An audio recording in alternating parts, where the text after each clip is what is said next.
जय हिंद दोस्तों, मैं नवनीत सिंह आप सभी का स्वागत करता हूं आपके अपने चैनल जरस पे। दोस्तों, एनसीईआरटी की सीरीज चल रही है और एनसीईआरटी की सीरीज में क्लास 8 की एनसीईआरटी संसाधन एवं विकास को हम पढ़ रहे हैं, जिसमें 3 चैप्टर तो हो चुके हैं। आज हम पढ़ेंगे चौथे चैप्टर को।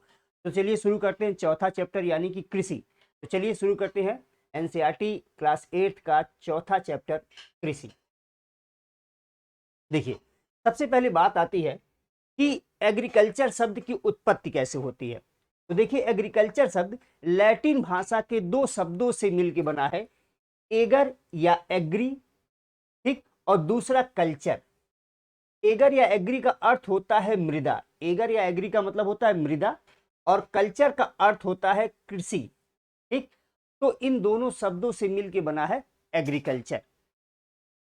चलिए देखते हैं प्राथमिक क्रियाओं के अंतर्गत। देखिए, कृषि एक प्राथमिक क्रिया है, यहां प्राथमिक क्रिया की बात की जा रही है। प्राथमिक क्रियाओं के अंतर्गत उन सभी क्रियाओं को शामिल किया जाता है जिनका संबंध प्राकृतिक संसाधनों के उत्पादन और निष्कर्षण से है।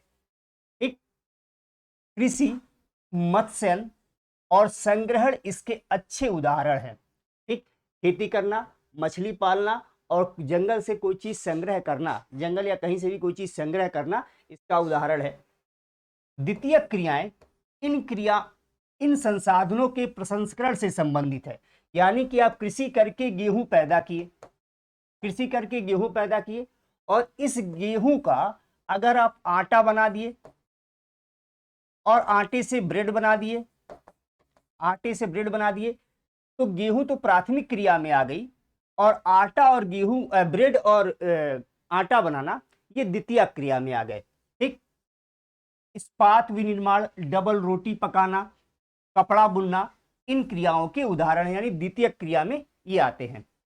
तृतीय क्रियाएं प्राथमिक और द्वितीय क्षेत्र को सेवा कार्यों द्वारा सहयोग प्रदान करती है। अब ये बात समझिए, आटा और ब्रेड तो बन गया, अब इसको जनता तक पहुंचना भी तो है। तो जनता तक जो पहुंचाएगा तो वो क्या किया, सेवा, ये तृतीय क्षेत्र में आ गया। ठीक, सर्विस सेक्टर, बात क्लियर। तो ये तृतीयक में आ जाता है। यातायात, व्यापार, बैंकिंग, बीमा, विज्ञापन तृतीय क्रियाओं के उदाहरण हैं। बात क्लियर हो गई होगी आप लोगों को।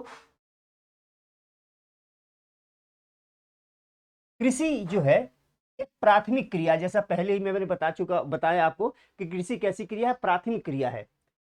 फसलों, फलों, सब्जियों, फूलों को उगाना और पशुपालन इसमें शामिल किया जाता है।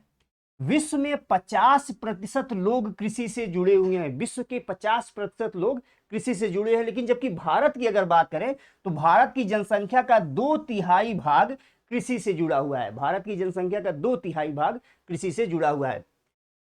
अनुकूल स्थलाकृति, अनुकूल स्थलाकृति का मतलब ये हुआ कि लगभग समतल मैदान हो। ठीक, ऐसा नहीं ऊबड़ खाबड़ पथरीली जमीन हो। ठीक, तो अनुकूल स्थलाकृति, मृदा, जलवायु कृषि क्रियाकलाप के लिए अनिवार्य है। ठीक, अब मान लीजिए ऊबड़ खाबड़ जमीन होगा, पथरीली जमीन होगा, तो वहां खेती का कार्य हो पाएगा। मृदा, अगर मृदा हो और अच्छी उपजाऊ मृदा ना हो तो वहां कृषि कार्य हो पाएगा।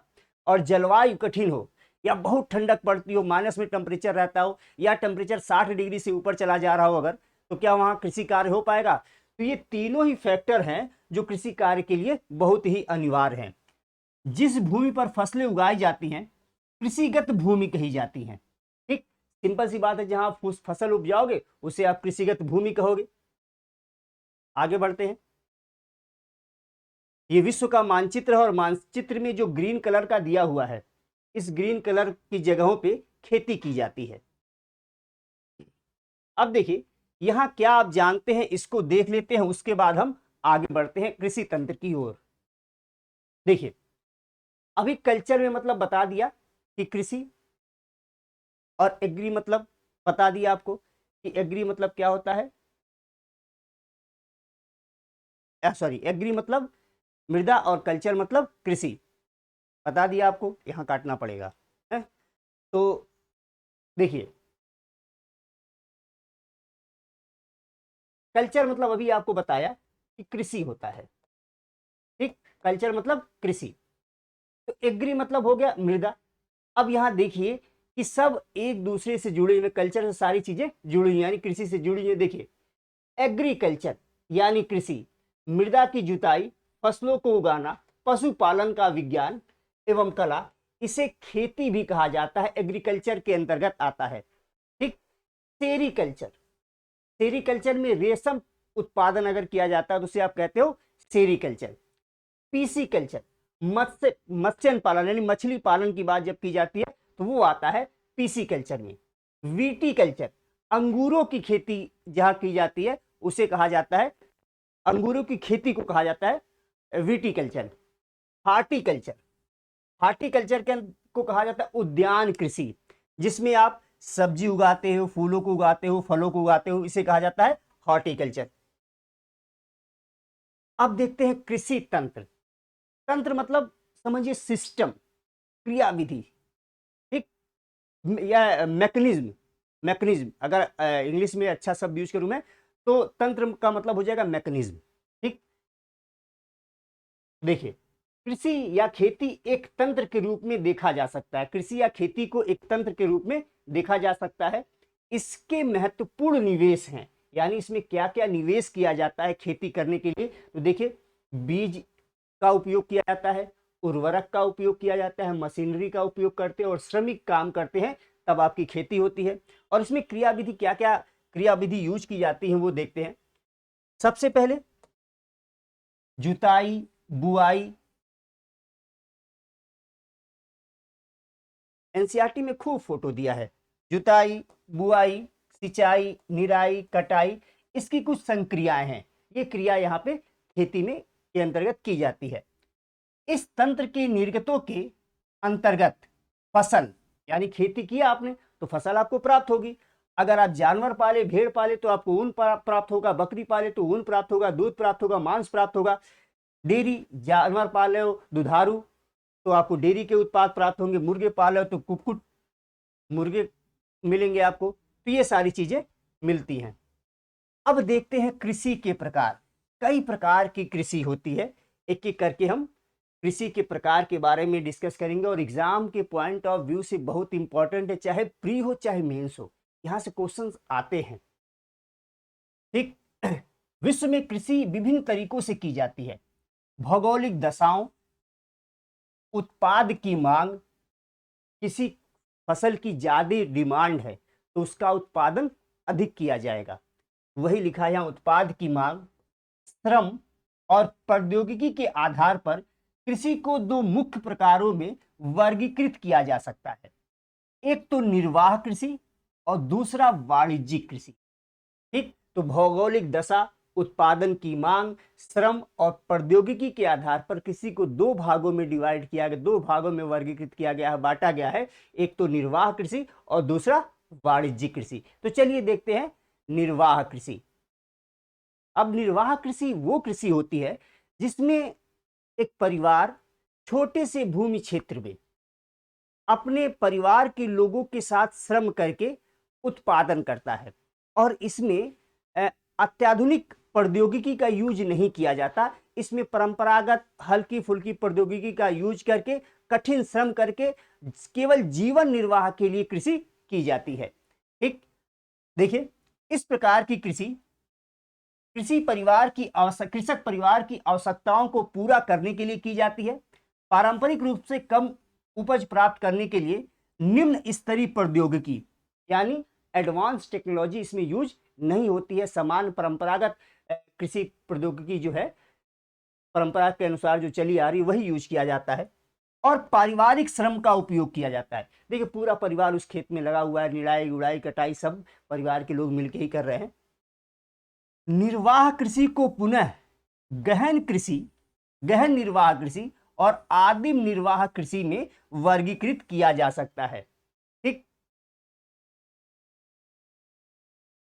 अब देखिए हम गहन निर्वाह कृषि गहन निर्वाह कृषि शुरू करने से पहले एक रोचक चीज आ गई है, वो बता देता हूं पहले मैं आपको, फिर आगे बढ़ता हूं। कारण ये है कि फिर ये स्किप हो जाएगा और पिछली वीडियो की तरह अगली वीडियो में लाना पड़ेगा मुझे इसे। देखिए जैविक कृषि किसे कहते हो आप? जैविक कृषि वो कृषि जिसमें रासायनिक खादों, रासायनिक कीटनाशकों का उपयोग बंद करके आप जैविक खाद और प्राकृतिक या जैविक कीटनाशक का उपयोग करते हैं, उसे आप जैविक कृषि कहते हो।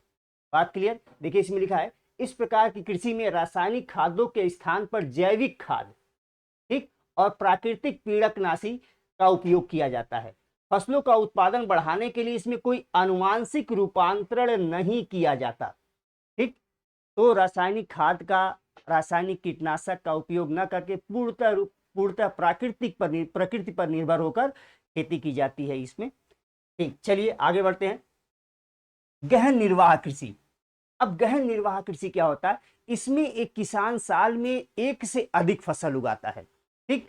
और यहां भी एडवांस टेक्नोलॉजी का उपयोग नहीं होता, सामान्यतः परंपरागत तकनीक का उपयोग करके और परिवार के ही लोग ही कठिन परिश्रम करके ये इसमें खेती करते हैं, लेकिन साल में एक से अधिक फसल निश्चित ही उगाते हैं, ठीक। और बेसिकली ये उष्णकटिबंधीय देशों में ज्यादा होता है। आपको बताया था उष्णकटिबंधीय 23.5 से लेकर 23.5 के बीच का क्षेत्र कहा जाता है उष्णकटिबंधीय क्षेत्र।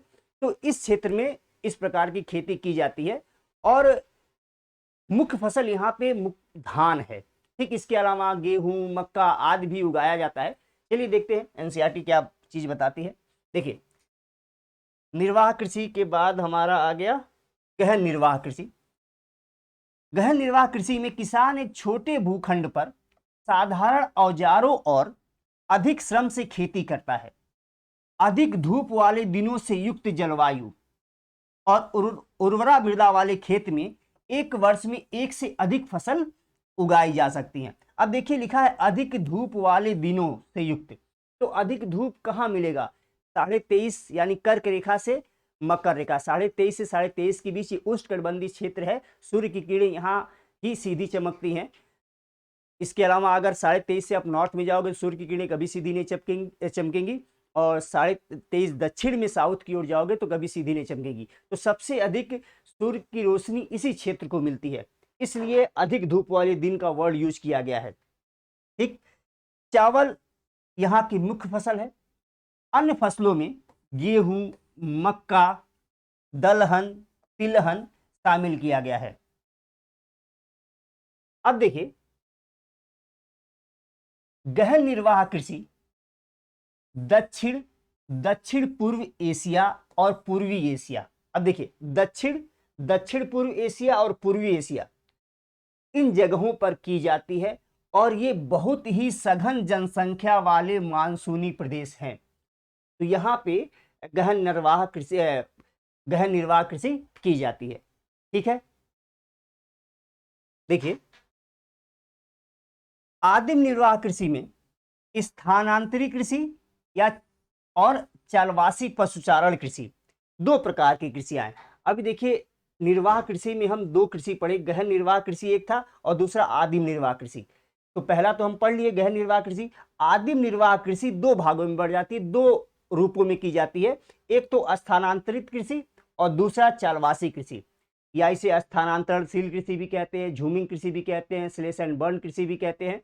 तो ढेर सारे नामों में विश्व में अलग अलग जगहों पे बुलाया जाता है। तो सबसे पहले हम देखते हैं स्थानांतरी कृषि। अब देखिए स्थानांतरणशील कृषि किया कैसे जाता है। बेसिकली ये जनजाति समुदाय में कुछ देशों में आज भी प्रचलित है।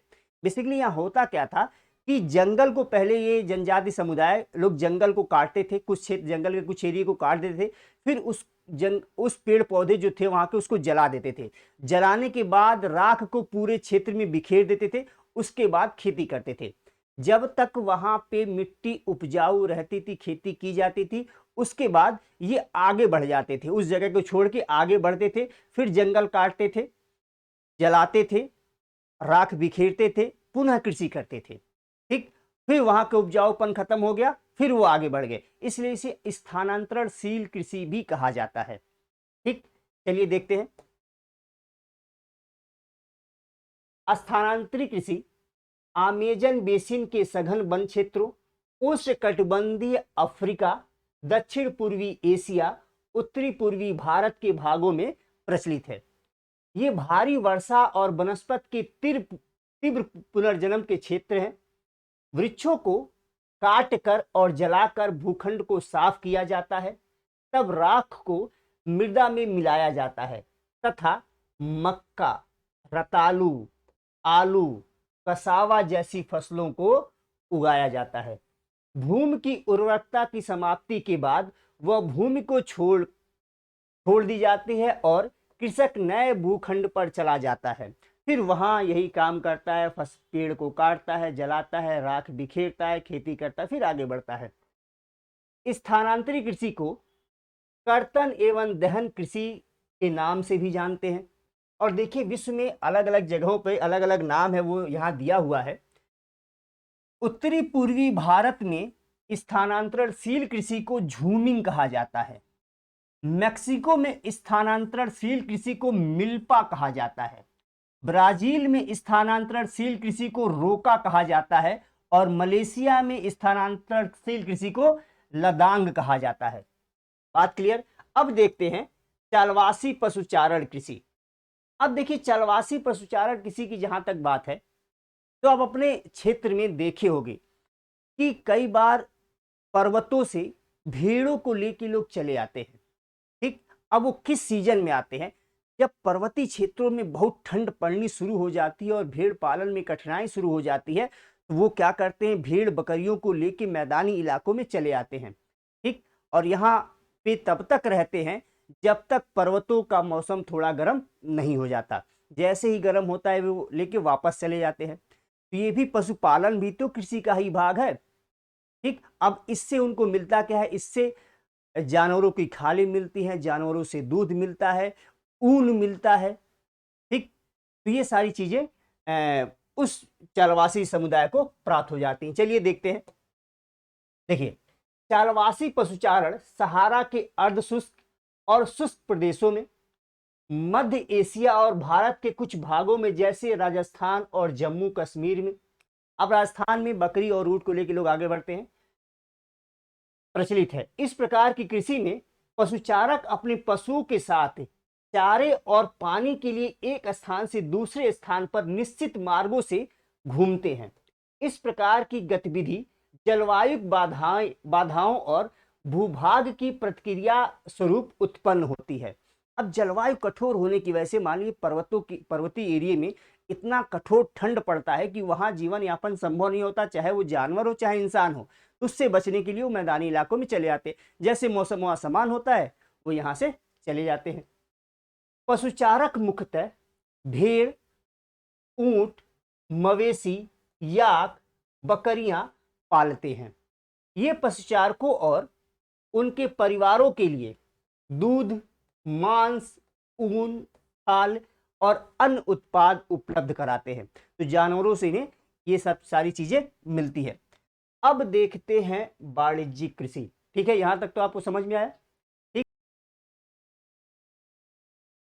वाणिज्यिक कृषि वो कृषि है जिसमें उत्पादन हम बाजार यानी मार्केट के लिए करते हैं, उसे आप सामान्य तौर पे वाणिज्यिक कृषि कहते हो।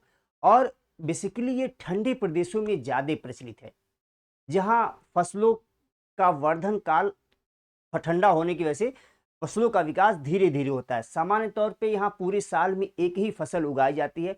गेहूं और मक्का यहाँ की महत्वपूर्ण फसल है जो मार्केट के लिए उगाई जाती है। ठीक, तो चलिए देखते हैं वाणिज्यिक कृषि को। वाणिज्यिक अनाज कृषि में फसलें वाणिज्यिक उद्देश्य से उगाई जाती हैं, यानी मार्केट के लिए उपजाई जाती हैं। गेहूं और मक्का समान रूप से उपजाई जाने वाली फसलें हैं। यानी यहाँ की मुख्य फसल क्या है वाणिज्यिक कृषि का, जो खासकर ठंडे प्रदेशों में है, वो गेहूं और मक्का है।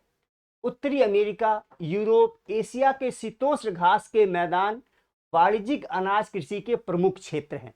ठीक, और इन जगहों पे आप देखोगे ना तो जनसंख्या विरल है। मौसम जलवायु उतनी अच्छी नहीं है, जलवायु उतनी अच्छी नहीं होने के कारण यहाँ जनसंख्या थोड़ी कम मिलेगी।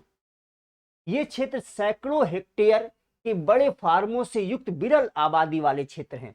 अत्यधिक ठंड वर्धन काल को बाधित करती है और केवल एक ही फसल उगाई जा सकती है।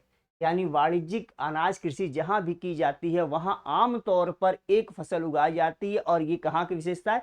शीतोष्णकटिबंधीय प्रदेशों की। अब देखिए उत्तरी अमेरिका, यूरोप और एशिया के शीतोष्ण घास के मैदानों में ये की जाती है। यहाँ ठंड ज्यादा पड़ती है। और ठंड में आप जानते हो गेहूं ठंड की मुख्य फसल है, तो गेहूं और मक्का यहाँ उपजाया जाता है।